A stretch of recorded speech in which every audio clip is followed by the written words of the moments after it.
Hey, what's up, community? It is Ryan Frank, and welcome to another episode of the KidzMatter podcast. I'm so glad that you've tuned in. You know, at KidzMatter, our mission is to equip and empower the global KidMin community, and that includes you. So we want to equip you. The KidzMatter podcast is one way that we do that. Our conference, the KidzMatter conference, is one way that we do that. Our magazine that you get in your mailbox every quarter, the KidzMatter magazine, is one way we do that. And we also want to empower you. You know, God has called you to do some incredible things in your church, in your community, and you can do it. You're not alone in the ministry that God has called you to do. He's with you first and foremost, right? His Holy Spirit wants to power you and come and help you do what may seem impossible at times. And He's also surrounded you by people like yourself who love kids and families. And I'm so grateful for this community of KidMin leaders. And I'm grateful for you. I'm excited about today's podcast. You know, one of our new initiatives at KidzMatter is that in April we launched a brand new KidzMatter Pro. KidzMatter Pro is the must-have membership for children's ministry leaders. So it's all about helping you lead a growing, healthy ministry. And we've identified, and we unpack it in the KidzMatter playbook, 3 foundations that you have to have in place. If you're going to lead a growing, healthy ministry, you've got to be in a healthy spot as a leader. You have to have a passionate team, and you have to have robust systems. And from those 3 foundations, a healthy team, a healthy leader, a passionate team, and robust systems, come these habits or progress points that you need to put into your life. And we unpack those for you and help you with those every month as a member of KidzMatter Pro. So once you join KidzMatter Pro, which by the way, it's free for the first 30 days, we want you to get in there and try it and see how awesome it is. We have monthly master classes, monthly mastery module videos, a monthly members-only podcast. We do specialized group coaching sessions, and then we get to do something really fun, which we just did. I literally just disconnected the Zoom call and came into my studio here to record this for you. But it is our member makeovers, and these are amazing. So, and this is what I'm going to share with you today in the KidzMatter podcast. I'm going to let you listen in on our member makeover that we had today with Sabrina, who is a bivocational children's ministry leader at a growing church in Plymouth, Indiana. Sabrina and her church, they bring like 15 or 20 people every year to the KidzMatter conference. Sabrina's leading this huge ministry. They're growing in services. And here's the thing, she has a full-time job outside of the church. And so our coaches today, and a lot of you KidzMatter Pro members, jumped on Zoom, and we helped her with some challenges that she is facing. Like, you know, she says, I've got plenty of volunteers. I just need some leaders that'll step up and be leaders in a room, lead teachers, classroom leads. We talked about that.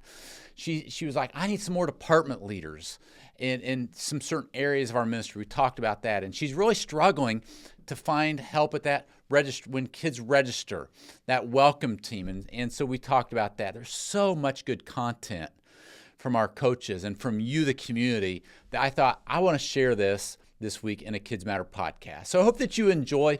If you're not currently a member of KidzMatter Pro, you need to get started. Go to kidzmatter.com/pro. Start your free trial today. Friends, here's my conversation and our conversation with Sabrina. Enjoy. Hey, what's up, everybody? It is Ryan, and welcome to our November KidzMatter Pro member makeover session. We are glad that you are here. We're going to give everybody just a few minutes to get logged in. Looks like we have Amy with us, and Audria, and Brenda, and Crystal, and Dave, Natasha, Shay, Sheila. Those of you that are joining us live, thank you for being here. I'm really excited. I love our member makeovers in KidzMatter Pro. Those of you that are watching or listening to this after the fact on the membership site, thank you for your time as well. I see a few more of you have logged in. Thank you for being with us. Today we are joined by Sabrina from Plymouth, Indiana. Beth and I are friends, have been friends with Sabrina and her church for several years now. And we'll have Sabrina introduce herself momentarily, along with the coaches that you see. on the screen. So let's start by introducing each of the coaches. Chris, will you tell us about yourself and your ministry? And then we'll go to Karen, then Jordan. Great. Well, I'm Chris Small. I work at Alliance Church in Appleton, Wisconsin. I've been a children's ministry director for 30 years. I know, long time there. And I'm also an executive director of something called Discoveryland Global, which is a curriculum that is downloadable. It's used in 43 different countries around the world. And I'm also on the strategy team. I do consulting and a lot of other stuff like that. So, yeah. Thank you. If you're not friends with Chris on social media, you need to find her. She's just doing amazing, amazing things at her church, and God is using her to do some great things around the world. So to God be the glory. All right, Karen. I'm very happy to be here and happy, Sabrina. I may have met you before, I'm thinking, but anyway, glad to spend time together with all of us today. And I've been involved in children's ministry for more years than I want to say. A short time, I was actually the children's director during interim time, but also involved in the field of education for most of my life. And I've looked over some of your challenges, and so I'm looking forward to our conversation together today. So it's always challenging, isn't it, as we work with kids and parents and volunteers. There are a lot of challenges. Yes. Thank you, Karen. And Jordan. Yeah, I'm Jordan Davis, and I've been in kids ministry for about 20 years, and I just love partnering with other kids pastors and just knowing that we're all on the same vision, same mission, and that's what it's all about. Love it. Love it. All right, and our KidzMatter Pro that is a member that's in the hot seat today is Sabrina. Sabrina, would you tell us a little bit about yourself, about your family, your ministry? Yes, absolutely. So I am part-time ministry at our church, and then I work full-time at a vet clinic as well. So I've been attending Heartland Church in Plymouth since 2019, and in 2019 I jumped right into serving in our preschool ministry, and then it quickly became the preschool director. And then a few years ago, I took over the next gen director position at our church as well. So just an honor to be a part of it. Honestly, I have a husband. We've been married since 2020. We don't have any human children, just a lot of animals. So Nice. Are dogs or cats, or what do you have? We have 3 dogs and 3 cats. Oh my word. So you have a lot of mouths to feed. Yep. Yep, we do. Well, Beth and we feel a kindred spirit with Sabrina for sure, and her church, Heartland Church in Plymouth. They invited Beth to speak at a women's event. I think that was in the spring, wasn't it, Sabrina? Yeah. Yeah, and of course, they bring a large group to the KidzMatter conference every fall, and we're grateful for that. And so, and those of you that are KidzMatter Pro members, again, that are joining us live or watching or listening to this later on the membership site, thank you for being part of this community. So let me give you a little expectation what's happening. These member makeover sessions take about 45 minutes, and you all can apply for a member makeover when you're at KidzMatter on the membership site. There is a link to apply. And basically what we do is we pull some KidzMatter coaches together and help you overcome some challenges you're facing. Sometimes it's, hey, we're thinking about launching something new, thoughts around this. And so we know that there's power when the community comes together and we just talk through things. So I hope that all of you find value from this. Sabrina, you mentioned a few areas in particular that you would love to just brainstorm with our coaches. Yeah. And the first is in the area of volunteers. And what I love about when you filled out the application, I love that you said, I really don't have a shortage of volunteers, which is not always the case. So I'm, be grateful for that. Although you don't have a shortage of volunteers, you see this gap in volunteers that lead, whether it's a room leader or whatever. So a lot of people willing to jump in and help, but you could definitely use some people to step up, whether it's a lead teacher, a room lead. And so let's talk about that together. Anything you want to add to that, Sabrina? Just to give us a little context, is it more in the early childhood and elementary classes? Is it all over? Yeah, absolutely. So it's primarily in our elementary classroom. So ours is K through fifth. Yeah. And we've just recently been into a season where we moved to two services. So our classroom settings are a little bit smaller, but we also kind of, we doubled our services. So we do a biweekly rotation and just our team leads in the classroom. So specifically the people who are speaking to the, giving the message to the children, and then also doing the leadership development within their team. Those are the people that we're kind of pulling on, just leaders in our church, if that makes sense, versus maybe people who were designed for kids ministry. Like Pastor Mitch was trying to step out to move on to assistant pastor position and has been pulled back into the kids ministry position because we need people we can trust and who are where they need to be spiritually, if that makes sense. Yeah. So and by the way, those of you that are you pro members that are on Zoom, we would love to hear from you during these sessions. So please use that chat button. If you have any questions yourself, any words of encouragement, thoughts, if one of our coaches says something and you want to piggyback on it, please, please, please, we would love to have you chat in. Make sure when you chat that you chat to everyone and not just the hosts and panelists, or else only the five of us will be able to see what you have to say. So hit that blue, on my screen, it's a blue drop-down box, and make sure everyone is selected so that everybody can see what you have to say. So let's open it up to the coaches if you want to jump in. Yeah, Chris. I just want to clarify, how many kids are in your K through fifth grade group? Yeah, so between our two services, we have roughly 40 to 50.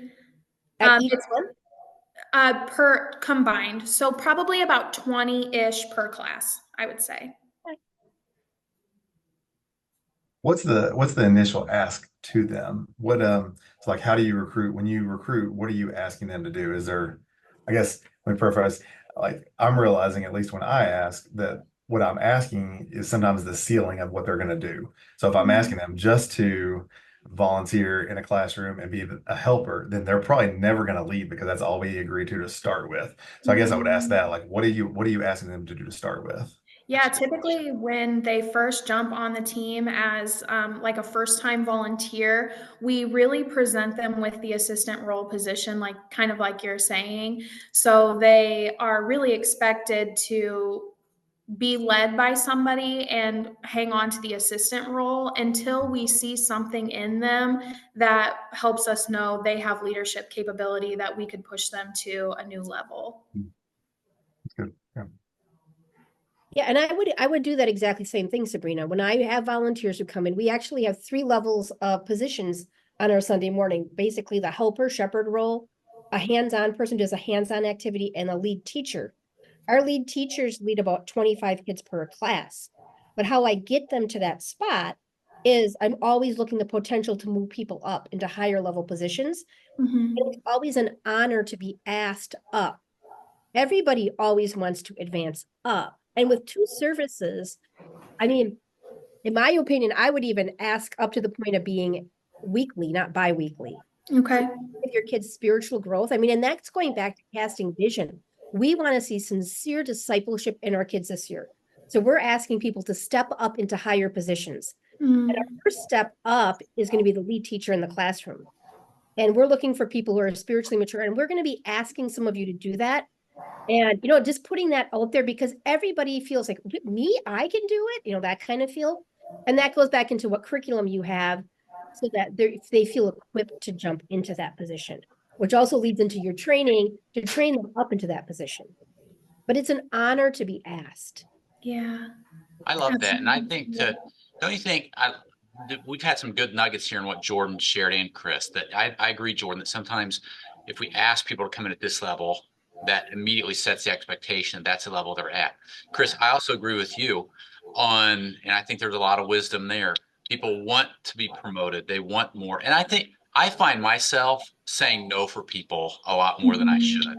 Like I just assume that, Crystal is too busy. She would probably say no anyway. So I say no for her.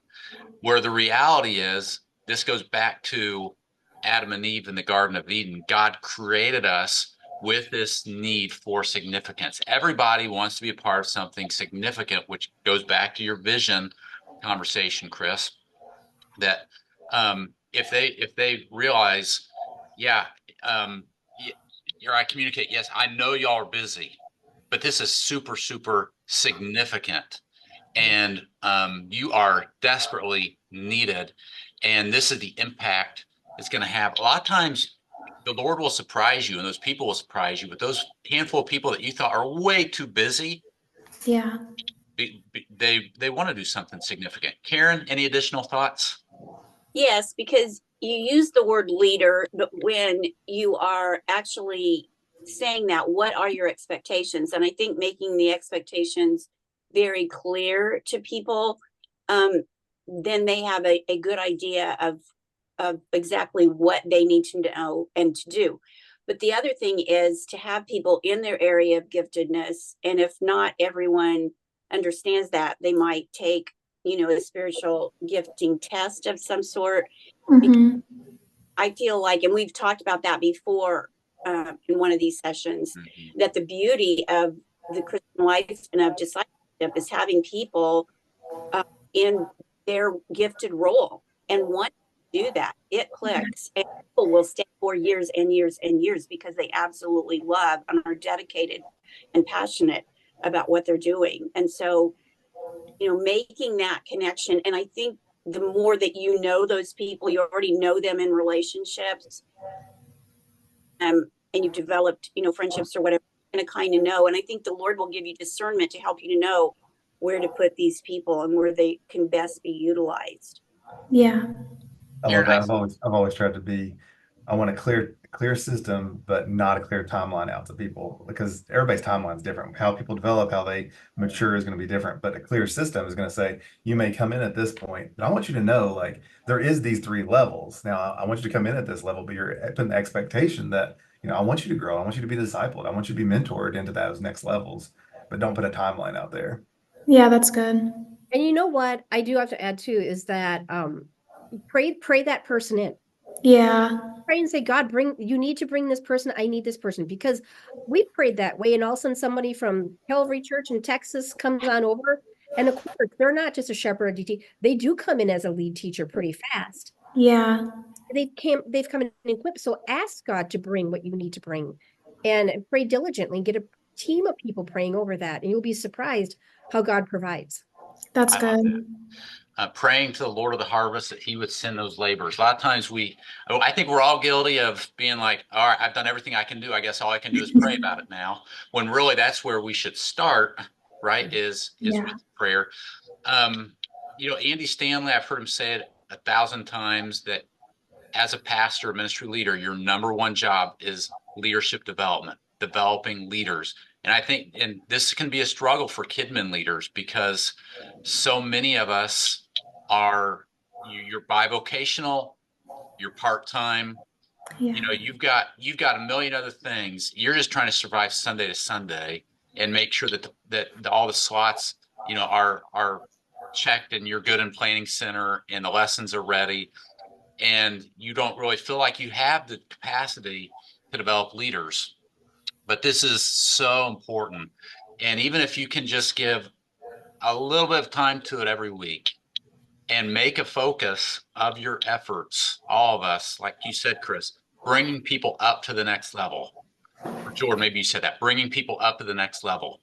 Now, not everybody will be a good fit for that next level, but you've got people, but here's what you don't want. You don't want people on your volunteer team, a majority of your small group leaders, those volunteers. If you've got somebody with leadership capacity and they're stuck in this level and they could be at this level, boy, that's going to frustrate them because Yeah. they can do so much more. The opposite is true as well, and we all been there, where you put somebody in a leadership role and they don't have the abilities for that, and that can be frustrating for them and for you as well. So, and boy, this has been good. Any other thoughts before we move to the next one from Chris, Karen, Jordan? I will say that Dave mentioned in the chat, thank you for the chat. Those of you that are with us on Zoom, feel free to use that chat button. He said, we find gifts and skills and try to place them where they would thrive the most, obviously training them in monitoring so they might jump into a lead position relatively quickly. I like that. He also said clear systems, but not a clear timeline. That can preach. So way to go, Jordan. You got uh, a good one there. All right. Well, let's keep rolling. Sabrina, any questions on that? Any questions or feedback? I think it's all so good. I'm just really thankful for it. I guess my question would be, do you have a specific system? Those of you that have done this, do you have a specific system you use when you just know, or is it really just discernment and knowing this person has this potential? I'm going to move them, or have a discussion with them at least, and see if they're interested in this. For me, it's I about ask people that are around them. So like if they're in a lead, if they're not in a lead position, what's that lead teacher seeing in them? Okay. I think it's important. I think a lot of times we see what we see, and a lot of times we don't see. We say sometimes we don't see the messes, but also we don't see the glimpses of just joy that happens too. So a lot of times we miss a lot of things just in the hustle bustle. We see it through a kids leader's eyes, not maybe from boots on the ground all the time. So make sure you're asking people's opinion. Have some trusted people that are in the trenches that you can really rely on. I love yeah, that. the relationship is key because Yeah. the higher the position, the more you need to know them. The other thing too is make sure you know where they're at spiritually, so they're teaching the word of God accurately. Yes. That also goes into like, are they a member of your church? Have they signed off that this is what they believe? And so that's really important too. I also check their social media account and Mhm. make sure they're living life the same as what they're living in the church. Yeah, good. That's so good. All right, go ahead, Karen. Yeah. I'm going to say, just because they're a warm body, you can't just latch onto that, because what Chris said is absolutely right. Uh, the allegiance to scripture has to be number one. But when you know that that is there, then, it's our job to help to equip them and to help to get them in place and doing what they're going to love doing. So training is very important. And really, even like Chris said, the relationship with that person is vital, because even if you know if they have a career, what do they do? What are their hobbies? What are the things that they love to do? And you can tell a lot about a person and what their abilities are going to be, in a church setting. And if then they have this spiritual fervency to go with that, that's awesome. Look for, all this has been so good. Let me encourage you, Sabrina, and all of you. Now, Sabrina, your church is really good at this. So I feel like you do this so well. But all of you KidzMatter Pro members in this community, like when you identify potential leaders, people that you feel like this person is capable of more, this is a high capacity volunteer, I would start investing in them. I love it that Sabrina, I mean, every year y'all bring 15 or 20 of your volunteers, leaders to the KidzMatter conference. That's an amazing investment into these leaders, whether it's getting them in KidzMatter Pro, or Jordan, you're the Dean of KidMin Academy, enrolling. We have, seems like every year we have a handful of teenagers in KidMin Academy because some children's pastor sees a senior in high school that feels a calling or is good with kids, and they make that investment. What a better investment for a 16, 17, 18-year-old than to gift them with something like KidMin Academy, where you are investing in them, where you're reading books together. You've got to make that investment in developing those leaders. And I know it does take time. It takes effort. And again, I recognize the fact that so many of you are part-time, so many of you are bivocational, even those of you that are full-time at your church, you wear multiple hats and you're busy. But when you talk about, when you think of, if you have a retirement account, or you're investing in your future, you might talk about return on investment. In the business world, you talk a lot about return on investment. In ministry, time that you spend developing leaders, I don't know if there is a better return on investment. So yes, it does take time and it does take effort, but you never regret that time that you invest. If any of you that are with us on Zoom right now, pro members live. I would love to hear from you in the chat. How do you identify potential leaders? How do you identify potential leaders? I'd love for some of you to put some ideas in the chat. Uria says, identify potential leaders by observing their interaction with the kids, how they treat their family and the influence on others in and outside the church, and then ask God for discernment. I love that. Love that. Thank you for sharing that. All right, another challenge that Sabrina, you shared with us that I want to kind of transition into is a lack of leadership in several areas of your children's ministry. You do have, I believe you said, an elementary team lead, but there are some other areas where you could use leadership. Talk to us about that. Yeah, so before I took over the Next Gen Director position, I was the preschool team lead. And so I kind of still held that. There wasn't another potential team lead at that time. And we had a nursery director, but she had to transition out for family things. So we do have an elementary director, but all of the other positions that we don't currently have a director over. So it is kind of a very similar situation to team leads in the elementary classroom. But where I am currently still doing the preschool, nursery, registration, and now Clubhouse as well, because we added Clubhouse with 2 services. So just developing, it's still the same thing, basically, developing leaders to be directors over those ministries so that that's not just me doing that, if that makes sense. Yeah. Let me ask Chris and Jordan. I know you're both, Karen leads in the church, but Karen, I know you're not the children's pastor, children's director. Jordan, Chris, do you all have team lead, like department leaders? What do you call them? What does that look like in your church? Are they paid? Are they volunteer? Talk to us about that. How we're structured. Okay, let's just say on an average Sunday morning, I'll have 700 kids here. Okay. So I do have a paid staff person overseeing birth to 3, preschool, K2, 3rd through 6. Underneath them, they have team leaders, and they'll oversee specific services. Or like for Awana, it's like games, handbook, whatever. So there is a level of team leaders. How we gain those team leaders, and we're really even, and a team leader versus a team manager. A team manager just kind of comes and does the work. A team leader is an investor in it. They're going to give input, ideas, and stuff like that. So we really prefer team leaders over just managers.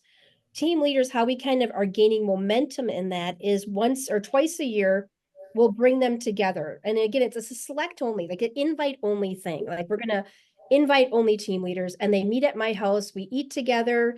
I cast vision to them. I'm like, here's our stats. Here's where we're at. Our whole strategic plan, our outcomes. Here's our outcomes. Here's where we measure now. Here's what our goal is next year. How do we get from here to here? Here's some growth areas. Again, casting vision of the volume of kids in our area that need Jesus Christ. And are we even tapping it? What % are we at?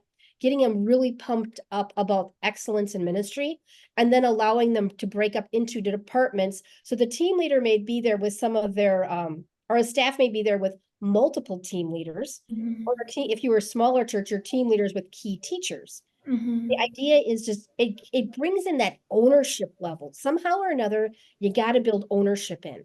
And that's what makes your team leaders long-term, because team leaders aren't short-term. Team leaders are long-term. And that's what kind of separates them from the rest. I love that. Jordan, what's the structure look like at your church? Yeah, we have, I have paid staff that run those positions, but we're developing our leads. And that's where one thing I'm doing, and I would encourage you to do, is playing the long game. And we're developing the leaders that we want for those positions. And so I've got the vision right now of, we're spread out through multiple hallways. I want a hall lead along with those classroom leads. Somebody that's just able to be that floater in the halls, especially as we're amping up. We just hired a part-time special needs person out on our staff for our church, for our special needs department. And so as if you're in that game, if you start advertising, you start getting very fast. And so I'm realizing, like, we need those floaters more than more. And so, but I want to develop that from the inside out. It's not sometimes those leads, you can't just go grab and say, you're the new lead. Now you're developing that maybe over a 2-year process, but you're going to get people. I think my goal and my hope is that we're going to get people that are going to stay for the long haul. So I mean, you got to embrace the season and realize that you're developing leaders for these positions. Karen, wouldn't you say that you can add to this conversation? But I know we're at Liberty Baptist, where you and your husband pastor. You don't have paid team leads, but you do have team leads. So would you speak into the fact that how you've seen team leads be effective, even if they're not paid, if they're volunteer? Right. Back to the idea of ownership. I mean, it's so important that you take ownership. You have some accountability there, but also just to say, all of us have different size churches, and people that are listening to this, we have different size churches, so it looks different depending on the size of the number of kids you have, the number of volunteers that you have. But organization is it's an integral part to all of this, and that's basically what we're talking about. No matter what you call it, it's the organization of how your structure and what works for your church. And so in our church, yes, definitely. I mean, it's broken down. It almost looks like a tree, as the branches and the roots are there. And so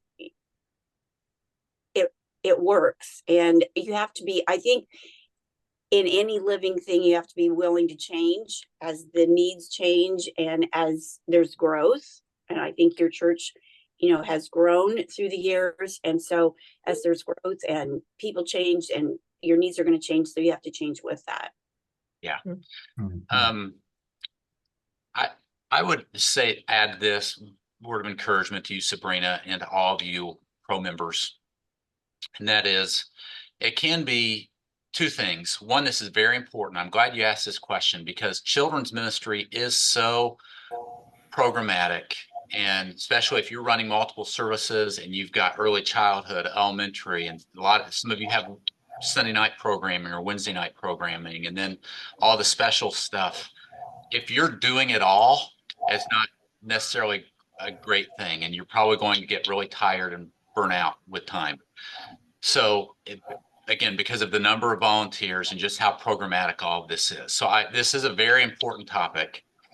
Number two, if you find yourself like Sabrina, where you're like, I really don't have the team leads that I need, and everybody is coming to me, I would this may help you. Instead of getting overwhelmed with the fact that I need 5 team leads, I need an elementary team lead, and I need a Wednesday night team lead, and I need this team lead and this team lead, start by focusing and praying specifically about one team lead that you need, and trying to recruit for that one team lead.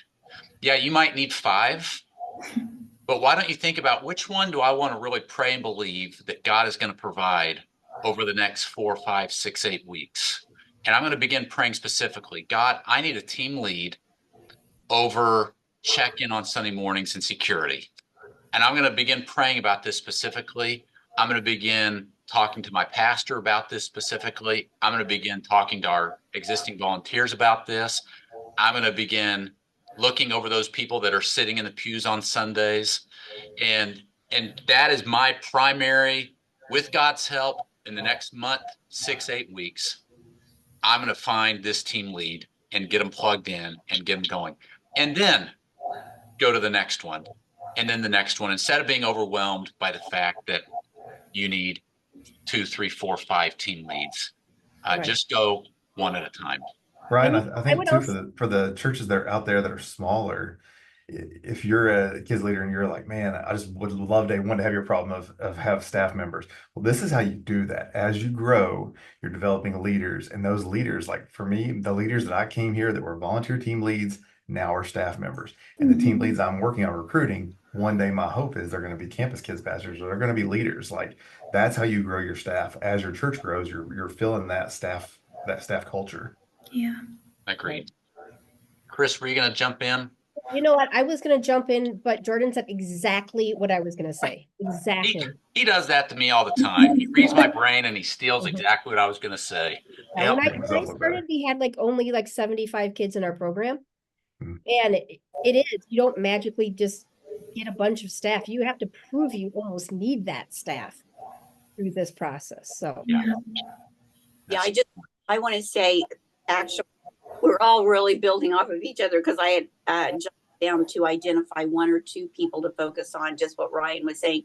But then, and I alluded to this when we talked about the last challenge, and that is that because you had written down that you were delegating, and that you simply, take the job and make it your own instead of delegating it, but to really, really, really value the fact that we are placed in these positions to help others for the work of the ministry. And so whatever their needs are, and it sounds like you're really strong with training as far as, even getting them to conference and so forth, but whatever they need to help them become, that's what you should see your position as, and really look at that very, very seriously. Okay. Sabrina, any feedback or questions on that one? Yeah, it's all really good. It's very helpful. Good. I hope this is an encouragement to you. Well, we have 15 minutes. All right, let's go to challenge number 3. Talk to us about this one, Sabrina. You said you were having a challenge around registering these kids. Talk to us about this challenge. Yeah, so honestly, it's shocking to me because I feel like the registration team, it's like the most vital team in my opinion. It's the first faces that the families are seeing, and that's a very important position. But I honestly feel like it's a very easy position. That could just be my own opinion. And for some reason, we just really struggle to fill those positions. So we do have ideas on first-time visitor guests, different things like that, like our protocol for those things. And like ideas for hallway heroes and things like that, but just implementing them with the people is just, for some reason, we've struggled with that. Okay, so 2 things. One, you're going to have to come back to Hallway Heroes because I love that name. So and you guys are so creative in how you recruit people. You're going to have to come back and talk to us about what you mean by that. Second, tell us, so by registration, you're talking about the people that are greeting the kids, checking them in, that kind of stuff. Right? Yes. So we have a desk that has a person at it for first-time visitors. Okay. And then we have like iPads for guests who come frequently. So a lot of it is people are doing it themselves, but first-time guests will go to a booth where there's a person there and a laptop and that sort of situation. Love it. Do y'all use Planning Center or Shelby, or what do you use to check kids in? We're currently using Planning Center. Okay. Did you crash on Sunday like everybody else around America? Yes. Yes. Like, what is happening? All right. Well, let's talk about this, team. So we all know, you're right, Sabrina, this is the first face for these returning kids and families every week, and for these new families. It does seem as though it's a relatively easy way to bring people into the children's ministry team. They don't have to prepare a lesson. They don't have to get up in front of a group of kids and, lead songs or whatever. But Sabrina's having a challenging time filling those roles. Thoughts, coaches? I have a question. Did you call them the registration team? Is that what you said they're called? Yes. In my personal opinion, I would change that title. Okay. Because registration team doesn't sound very visionary. Like even guest services team or welcome team or because registration sounds so administrative minded. Okay. Rather than the welcome, so glad you guys are here. You know what I mean? That kind of feel. Yes. So that would be my first shift personally that I would make with that title. I think that would attract the right person that you're looking for. That's good. That's good feedback, Chris. Yeah. I would be very strategic as well. I think this is a good place where you can actually have a written job description, so to speak. And then I don't know where these people are situated in your church, but it could be that you have a whole group of attenders at your church that never even enter that portion of the building. So they have no idea even what is happening. to me, this is an ideal little niche for especially senior citizens, or people that don't have kids and maybe they're technologically inclined and maybe they have a bright and sunny smile and they love people. And this would be, I mean, it's a perfect thing, but that's where then you have to know the members of your church and you have to know the people that are coming and then approach them. And here you'll have a written document that'll say, okay, these are your expectations. This is, what is expected. Is this something that you're interested in? Would you pray about it? So to me, it's an ideal spot for many in your congregation, but they just may not be aware of the joy that's available for them every week to do that. That's true.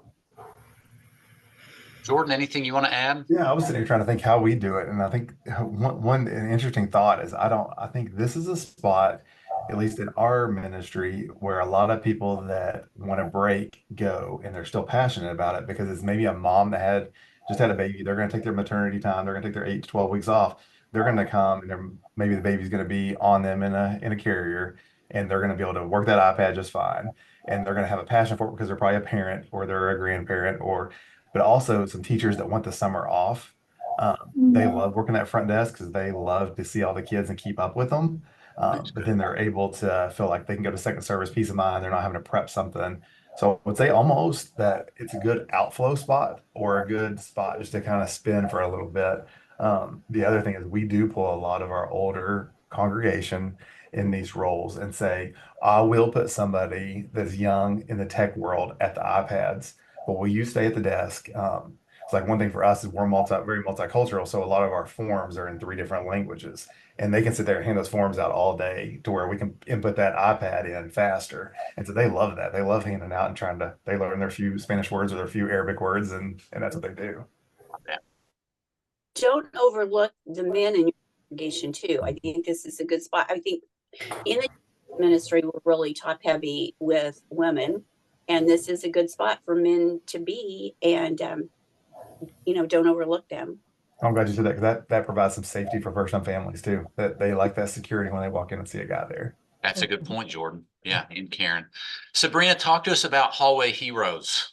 Yeah, so we just have a vision for them. We don't currently have them, but people who are available to hang out in our kids section in the hallways when the teachers in the classrooms are struggling, that we know that challenging kids happen. And so having someone that you can quickly grab to pull a child aside and help them basically calm down if they're in a meltdown or whatever that may look like, just readily available to hang out with a kiddo, pull them out of the classroom when maybe there's not the staff in the classroom to make that happen.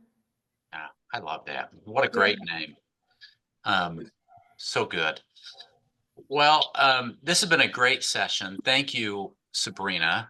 Thank you to all of you KidzMatter Pro members who are with us watching live, and those of you that will be watching or listening to this later on the membership site.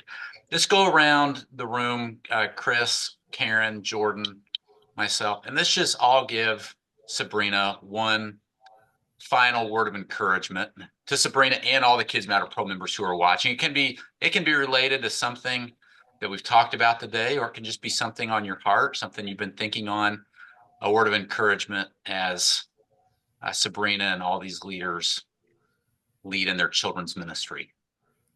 My thing would be, Sabrina, you're doing a great job because you know where you know the target, you know where you're heading. So that's step number 1, that you're heading someplace.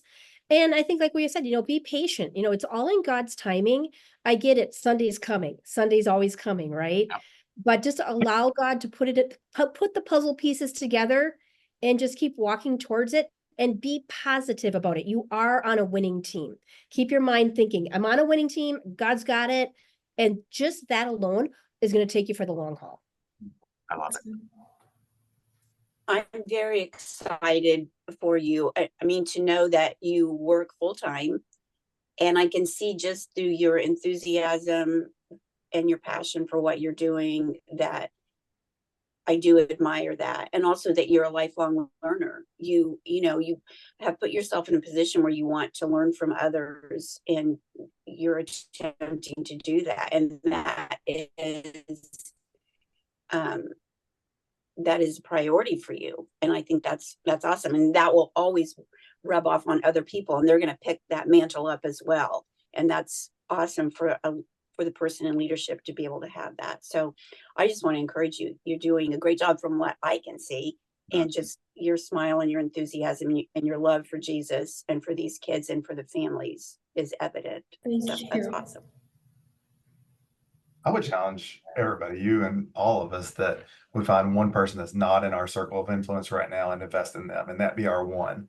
I think a lot of times we get spread thin trying to invest in 5 to 6, 7 people. But I think just the power in that one can go a long way years down the road. And so I would just challenge us, like we probably are saying no for somebody in our ministry right now or in our church just because we're thinking no. But just to really prayerfully consider that and start the new year with that one ask. I love it. That's good. And Karen, you said that I stole one of your thoughts earlier. Well, you stole mine, because for the last 15 or 20 minutes, I've been thinking just how proud I am of Sabrina. I mean, she's full-time working outside of the church, and then she's leading the children's ministry, the whole next gen ministry at this growing church that's moving into 2 services. And that is, we're just so proud of you, Sabrina, and thankful for you. And I know you've got a great support team around you. Mitch, who we said hi to before we pushed live on the session, and you just have such a great staff that you work with, and family and community. So I echo what Karen said. Keep up the great work. And yeah, I think a good reminder for all of us, today's focus has been a lot on, building your team, investing in others. Don't forget to invest in yourself. So this is good for all of us. If you don't take care of yourself, no one else will. And so we've all got to make sure that our walk with the Lord is a priority, that we're getting enough sleep at night, that we're eating right, that our priorities are where they need to be. And so make sure that we're all pastors and we love people, and we're shepherds of people. And that's a great strength, but it can also be a great weakness, and that you can be so consumed with taking care of people that you neglect your own self. And so make sure that y'all are taking care of yourselves. KidzMatter Pro members, thank you for being a part of this community. Tomorrow, for those of you that are with us live tomorrow, the next episode of it's the November episode of the KidzMatter Pro members only podcast will drop in the membership site. It's a very good conversation that I know you love. We will send you an email tomorrow to remind you of that. And let me have a word of prayer for us. And when I say amen, we will be dismissed and y'all can go. Lord, thank you for Sabrina. Thank you for the work that you're doing at Heartland Church in Plymouth, Indiana. And I pray just a special blessing upon Sabrina and her ministry. Lord, would you do what seems impossible? Lord, she has some needs that we've talked about today. Would you fill those needs? Lord, I pray for continued growth on this church and ministry. Lord, and not just numeric growth, but that they would grow deep in the Lord, and that these kids and families would grow in their walk with Christ. Thank you for Karen. Thank you for Jordan. Thank you for Chris, and for their willingness to volunteer time out of their day today to speak into Sabrina and into the entire KidzMatter Pro community. Lord, we love you. We give you the remainder of this week, and may you receive the honor and glory in all that we do. And we pray this in Christ's name. Amen.